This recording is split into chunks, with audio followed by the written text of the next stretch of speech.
Le dimanche pue de la gueule. L'étudiant est tout seul.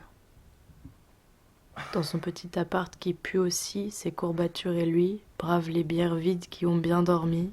Le micro-ondes indique midi. Il sort du lit pour la cafetière, sort de la cafetière pour le canapé. Il s'y enfonce comme dans la vase. C'est pas une comparaison, c'est un clic-clac d'occasion. La structure tient à peine, c'est l'inverse d'un poème.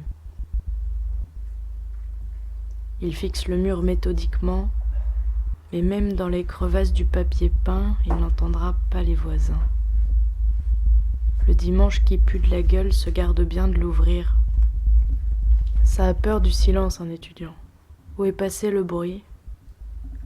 Celui des amphis qui prennent l'eau, celui des profs aux allures de Titanic, celui qui remplit, celui des lundis, des mardis et du reste, t'as compris. Et croyez pas que la nuit est un dimanche. Ça s'enfonce dans des bars, les étudiants. Faut croire que c'est excitant.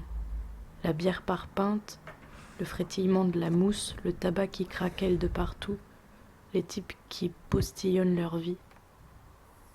Puis il y a la musique, mais tout le monde connaît, pas besoin d'en raconter un pavé. Mais qu'est-ce que ça peut bien faire de tous ces bruits un étudiant?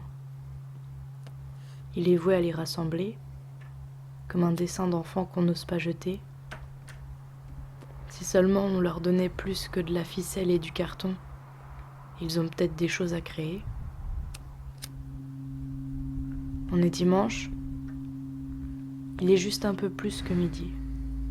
Le café vient de finir de couler. Il n'y a plus que la fenêtre qui regarde de travers. C'est pas beau à voir un étudiant. Et pourtant je souris. C'est même pas quelque chose que j'ai écrit. C'est un résidu de silence. La lie de ce qui me reste de bruit. C'est un dimanche. C'est dans ma tête. Je trouve ça joli.